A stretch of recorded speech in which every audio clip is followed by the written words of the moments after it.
చలికాలంలో 9 మిల్లీ మాకు కూడా చాలా డ్రైనెస్ అవుతుంది మరియు సోరియాసిస్ పేషెంట్లకు డ్రైనెస్ ఎక్స్ట్రీమ్ స్థాయికి చేరుతుంది. దీనివల్ల వారికి క్రాక్స్, నొప్పి లేదా ఫ్లేకింగ్ ఎక్కువగా ఎదురవుతుంది మరియు సోరియాసిస్ వారి మీద ఎక్కువగా కనిపిస్తుంది. నమస్కారం, నేను డాక్టర్ మెగా చతుర్వేది. మీరు ఇంట్లోనే సోరియాసిస్ ఫ్రెండ్లీ మాయిశ్చరైజర్ ఎలా తయారు చేయాలో చెప్పడానికి వచ్చాను. ఇది మీ డ్రైనెస్ ను నియంత్రించడానికి మరియు మీ ప్యాచెస్ ఎక్కువగా పెరగకుండా ఉండటానికి సహాయపడుతుంది. మీరు ఏమీ చేయాల్సిన అవసరం లేదు. నా వీడియోతో పాటు మీరు మీ కిచెన్లో ఈ ఇంగ్రీడియంట్స్ ను సులభంగా కనుగొనవచ్చు. మీరు ఒకటి వైపు కొబ్బరి నూనె తీసుకోవాలి, మరొక వైపు ఆలోవెరా జెల్. ఇది నాచురల్ గా ఉండాలి, మార్కెట్లో ఉన్నది కాదు.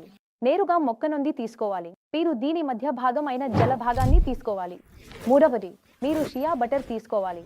కొబ్బరి నూనె తీసుకుంటే, ఉదాహరణకు ఒక 100 ml కొబ్బరి నూనె తీసుకుంటే అందులో 2 ఎక్స్ట్రాక్ట్ ఆఫ్ ఆలోవెరా జెల్ కలపాలి ప్లాంట్ నుండి, మరియు అందులో కనీసం 4 టేబుల్ స్పూన్స్ షియా బటర్ చేర్చాలి.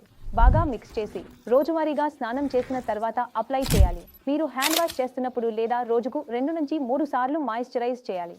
ఎందుకంటే కొబ్బరి నూనెలో విటమిన్ ఇ ఉంది. ఇది చాలా మంచి న్యూట్రిషియస్ ఏజెంట్.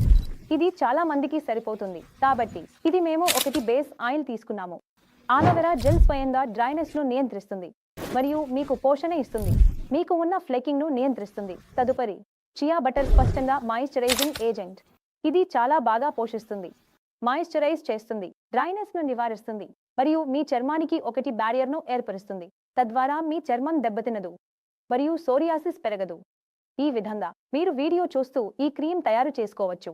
రోజుకు 2 నుంచి 3 సార్లు అప్లై చేయండి మరియు కొన్ని రోజుల తర్వాత మీ డ్రైనెస్ నియంత్రణ ప్రారంభమవుతుంది మరియు మీ సోరియాసిస్ పెరగదు. మరియు సోరియాసిస్ సరిగా ఉండకపోతే మీరు కింద కామెంట్ చేసి మాకు తెలియజేయండి. మా టీంతో మాట్లాడండి మరియు మీ సోరియాసిస్ను ముగించండి. ధన్యవాదాలు మరియు జాగ్రత్తగా ఉండండి.